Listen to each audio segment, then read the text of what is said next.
बांग्लादेश ने anti India बातें कहकर ही अपना नुकसान कर लिया। वो भूल गया कि कैसे प्रधानमंत्री मोदी की एक बीच वाली फोटो ने मालदीव्स के टूरिज्म का सत्यानाश कर दिया था। लेकिन अपने पैर पर बैक टू बैक कुल्हाड़ी कैसे मारते हैं, ये कोई बांग्लादेश से सीखे।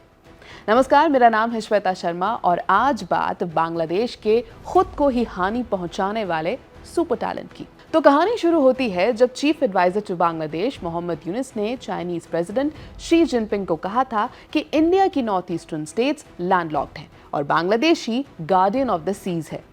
इसके बाद भारत ने ट्रांसशिपमेंट बंद कर दी थी, यानी बांग्लादेश अपना माल दुनिया में पहुंचाने के लिए जो पोर्ट्स और एयरपोर्ट्स भारत के इस्तेमाल करता था, वो सुविधा बंद हो गई।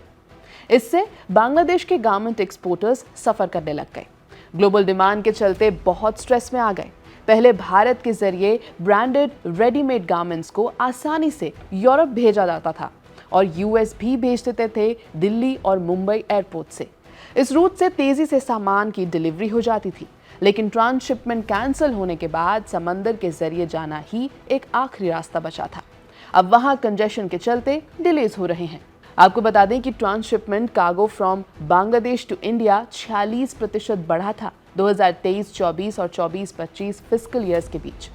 दूसरी तरफ इंडिया बिम्स्टेक यानी Bengal initiative for multi sectoral technical and economic corporation members के साथ बॉर्डर्स शेयर करता है और इनके बीच कनेक्शन और इंटरफेस के लिए भी सुविधा प्रोवाइड करता है। भारत दरअसल कनेक्टिविटी का हब था बिम्स्टेक के 5 देशों के लिए, लेकिन अब बांग्लादेश का नुकसान हो गया है।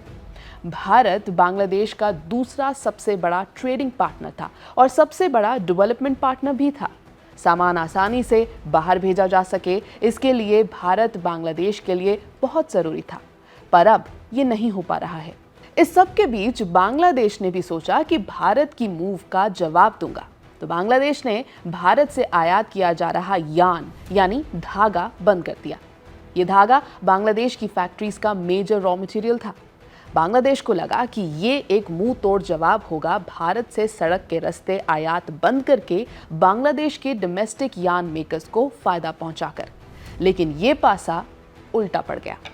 बांग्लादेश के ही अखबार ने मोहम्मद यूनुस की इस चाल को एक्सपोज कर दिया है। अखबार में कहा गया है कि इस मूव को टेक्सटाइल मिलर्स ने अच्छा बताया है, लेकिन गारमेंट और निटवेयर एक्सपोर्टर्स ने इसका विरोध किया है। कपड़े को एक्सपोर्ट करने वालों ने कहा कि वो लोग भारत से सड़क के माध्यम से धागा सबसे कम टाइम यानी 1 हफ्ते में इंपोर्ट कर पा रहे थे, लेकिन अब ये लीड टाइम बढ़ेगा, जिससे इनकी ग्लोबल मार्केट में कंपेटिटिवनेस बढ़ जाएगी। प्लमी फैशंस लिमिटेड के एमडी ने अखबार को बताया कि ये अच्छा निर्णय नहीं है, क्योंकि बांग्लादेश के एक्सपोर्ट्स को 10% एडिशनल टैरिफ देना होगा यूएसए में और उसके बाद भारतीय कपड़े से कम्पीट भी करना होगा, तो किसी भी तरह की देरी मुश्किलें पैदा करेगा। अनंता ग्रुप के एमडी शरीफ जाहिर का कहना था कि समंदर के रास्ते धागा इंपोर्ट करने से लीड टाइम 2 हफ्ते तक पहुंच जाएगा। उन्होंने कहा कि स्पिनर्स को प्रोटेक्ट करने के लिए ये किया गया है, लेकिन सरकार को गारमेंट्स को प्रायोरिटी देनी चाहिए। दूसरी तरफ बांग्लादेश के इस मूव से बांग्लादेश के कपड़े जो एक्सपोर्ट किए जाएंगे उसकी कॉस्ट भी बढ़ जाएगी, यानी कपड़े को हायर कॉस्ट पर बेचना भी एक मुसीबत बन जाएगा। अब वो मार्केट जहां का कपड़ा ग्लोबल मार्केट में जाता है, जो दुनिया का second major exporter of textiles है, जिस देश का रेडीमेड गारमेंट सबसे बड़ी एक्सपोर्ट कैटेगरी में आता है, जो इंडस्ट्री, इकोनॉमिक और फॉरेन एक्सचेंज अर्निंग्स का मेजर सोर्स है, वही इंपैक्ट हो जाएगा। इस रिपोर्ट में इतना ही। आप देखते रहिए एबीपी लाइव।